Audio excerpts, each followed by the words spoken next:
तो पता कर देते हैं, ठीक है। आओ पढ़ते हैं मरकुस, जल्दी से निकालिए मरकुस रचित सुसमाचार उसका 13वां अध्याय उसका 35 से 36 पर। मरकुस, जल्दी से निकालिए बाइबल से मरकुस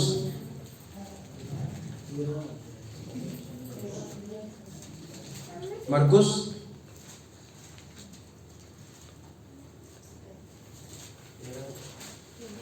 पैंतीस निकालिए, पढ़िए कुछ ना। इसलिए क्या करो? जागते रहो क्योंकि तुम नहीं जानते कि घर का स्वामी यस यस यस इसलिए जागते रहो कि तुम नहीं जानते कि घर का स्वामी कब आ जाएगा। अरे अभी तो कल हमारे भाई की परसों शादी है भैया, हम उसकी तैयारी में लगे हुए हैं। समझ रहे हैं आप? अरे हमें तो उधर जाना है, हमारे रिश्तेदार बुलाए ने हमको, हैं? उधर तो गवना हो रहा है, अभी तो यहाँ करना, अभी तो वहां करना, अभी तो ये काम करना, अभी वो काम करना है। अरे ऐसे बहाने बनाते रहेंगे और प्रभु में नहीं पढ़ेंगे तो आपको पता भी नहीं प्रभु यीशु मसीह कब आ जाएगा। मेरे भाई बहनों, हमारा ध्यान रखिए कि हम नहीं जानते कि परमेश्वर कब आ जाए। और क्या लिखा आगे भैया? सांझ हो या आधी रात हो, मार के बांध देने के समय हो। क्या क्या लिखा है? रात हो या आधी रात हो या 35 और 36 है, 35 और 36 ऐसा ना हो कि वह अचानक आकर तुम्हें सोते हुए पाए। ऐसा ना हो वो अचानक आकर क्या करे? तुम्हें कहां पाए? सोते हुए। ये वो वाला सोना नहीं है कि जब आप रात हुई अपने बिस्तर पे सो गए, ये वो सोना नहीं है। कई लोग आज सो रहे हैं प्रभु में। कारण क्या है पता है? वो प्रभु की बातों को नहीं मानते, वो प्रभु के मार्गों पे नहीं चलते, वो बाइबल नहीं पढ़ते, वो प्रार्थना नहीं करते, वो परमेश्वर के भवन नहीं जाते, सो रहे हैं वो लोग। पिछले हफ्ते हमारे मेन चर्च में एक अनाउंसमेंट हुई, सब ऑनलाइन सर्विस बंद। क्यों? सब लेट कर प्रभु का वचन देख रहे हैं। वहां पर लोग हाथ उठा के आराधना कर रहे हैं, ये रजाई में बैठे हुए हैं, यहाँ पर मोबाइल चल रहा है और ये देख रहे हालेलुया हालेलुया। बड़ा ठंडा भी है, चाय बनाओ एक कप। ये देखते देखते सो गए, फिर से सो रहे हैं कुछ लोग आत्मिक रीति से।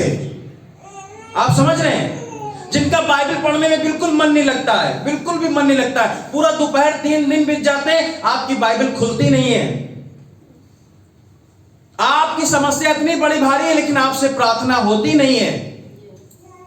परमेश्वर के प्रति भूख और प्यास मर चुकी है। सिर्फ हम सुबह का खाना बना रहे हैं, शाम का खाना बना रहे हैं, दोपहर का खाना बना रहे हैं। हम खाना बनाने में लगे हुए। अरे भैया भूख लगी, जल्दी से बनाओ। भूख बर्दाश्त नहीं हमको, इसलिए उपवास नहीं रखते हैं। वे देखिए आ जाएंगे, प्रार्थना कर लेंगे, लेकिन खा के आएंगे।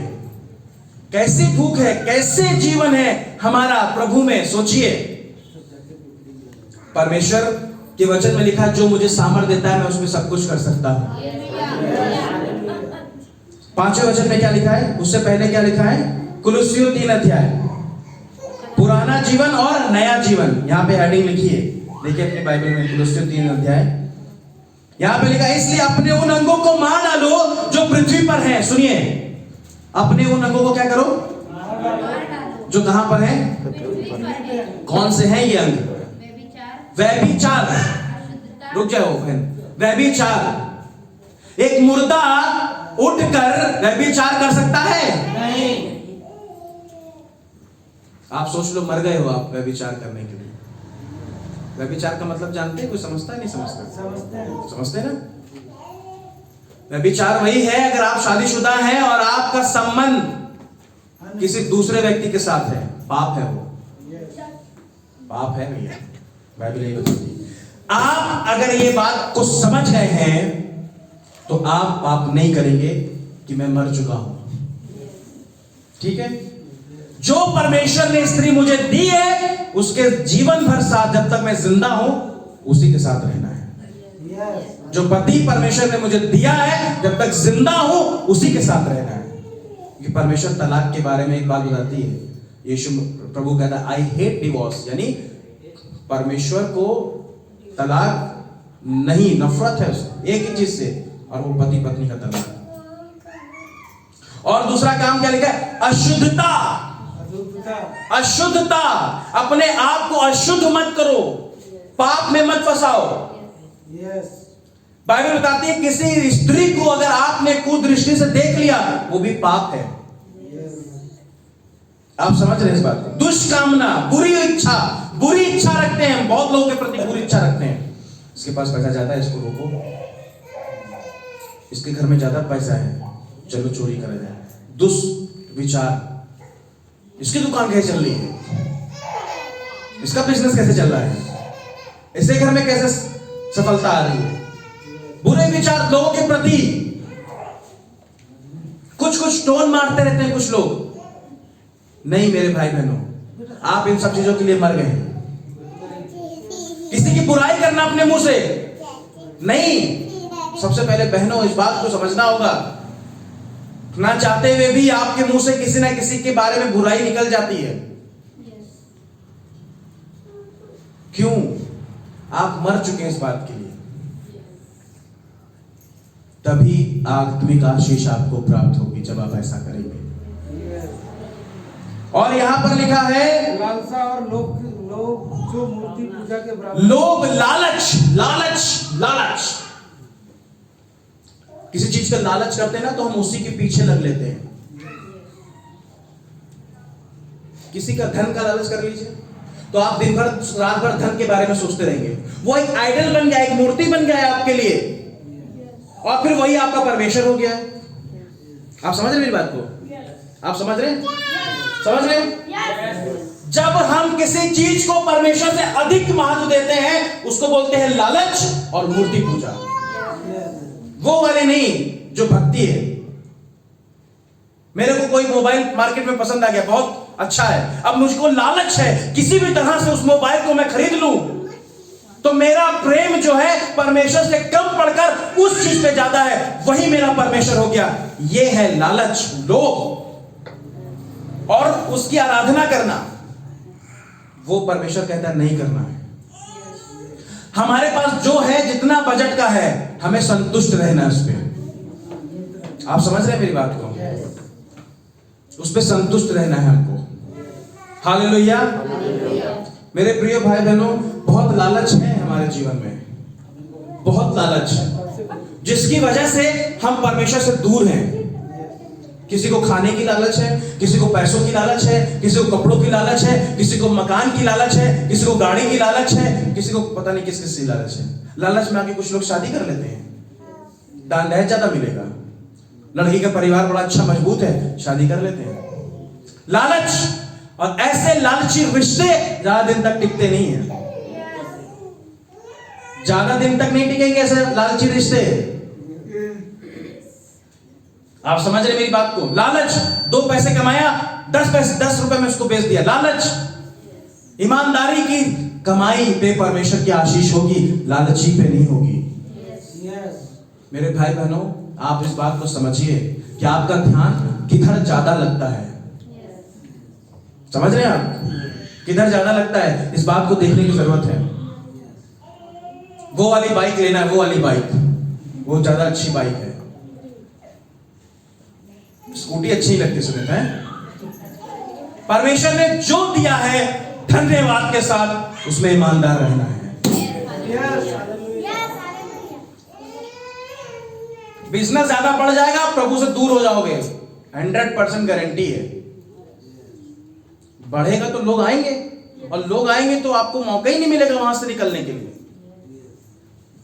2 वक्त की रोटी खाते हो, 8 घंटा नींद सोते हो, ये सबसे बड़ी आशीष है। ठीक है? ज्यादा के चक्कर में लालच आ जाएगा और प्रभु से दूर हो जाओगे, फिर पछताना पड़ेगा। इसलिए धन्यवाद करो, जो मेरे पास है उसमें धन्यवाद हो। हालेलुया। कुछ लोग कहते हैं हमारे पास तो आधा ही बीघा जमीन है, उनके पास 7 बीघा है। अरे कोई बात नहीं, प्रभु का धन्यवाद, आपके पास है तो एक व्यक्ति ने कहा मैं बहुत ज्यादा मैं रो रहा था, प्रभु से प्रार्थना कर रहा था, प्रभु मेरे पास जूते नहीं है, मेरे को जूते चाहिए परमेश्वर, मेरे पास अच्छे जूते नहीं है, जूते नहीं। वो रोता हुआ प्रार्थना करता हुआ वहां से चला जा रहा था। अचानक उसने क्या देखा, एक व्यक्ति के पैर ही नहीं है, एक व्यक्ति के, आप बताइए क्या समझ में आया? कुछ समझ में आया? क्या समझ में आया? उसने ये समझा कि परमेश्वर का धन्यवाद, उसने पैर तो मुझे दिए। Yes, hallelujah. हम ये भी सोचते कभी कभी, हम अब मैं मेरा मुझ में लगे रहते हैं, दूसरा आपसे भी बदतर स्थिति में है। उसने जब देखा उसके पास पैर नहीं, उसने धन्यवाद दिया, परमेश्वर पहले तो मुझे माफ कर और धन्यवाद दे रहा कि मेरे पास कम से कम पैर तो हैं। हालेलुया। जूते आज नहीं है, कल आ जाएंगे, लेकिन इस बात से निराश नहीं होना कि आपके पास नहीं है। इस बात से आनंदित हो कि क्या आपके पास जो है वो दूसरे के पास नहीं, बस। पर हम क्या करते हैं, वो उसके पास है, मेरे पास क्यों नहीं है? वो उसके पास है, मेरे पास क्यों नहीं है? कोई बहन आई देखेगी चर्च में, उसकी सैंडल बड़ी अच्छी लग रही, पता नहीं किस बहन की है, प्रभु मेरे पास भी होना चाहिए। फिर तेरे से अपने हस्बैंड को बुलाएगी, ए इधर आओ, देखो उसकी सैंडल कितनी अच्छी लग रही। अच्छा ले लेना, लालच। साड़ी उस बहन के पास इतनी अच्छी, मेरे पास नहीं, मुझे भी चाहिए, लालच। जितना आपके पास है धन्यवाद करो, धन्यवाद करो। Hallelujah, hallelujah. बोलो धन्यवाद प्रभु, जो मेरे पास है दूसरों से बेस्ट। सही है? ठीक है नील? जहां पर आप हो, जहां आपकी शॉप है, धन्यवाद। परमेश्वर का समय आएगा बदल देगा। परमेश्वर ने वायदा किया, उस पर तो विश्वास करो। अरे दुकान चलने लगेगी अनिल भाई तो प्रार्थना में नहीं आ पाओगे, समझ रहे हैं? ज्यादा पैसे की लालच में परमेश्वर से दूर हो जाओगे, क्योंकि बाइबल बताती जहां तेरा धन वहीं तेरा मन। सही है? ये चाहिए प्रभु को, मन। धन आ जाएगा, मन तो दे दो, मन प्रभु को दो। आइए खड़े हो जाएं। हालेलुया।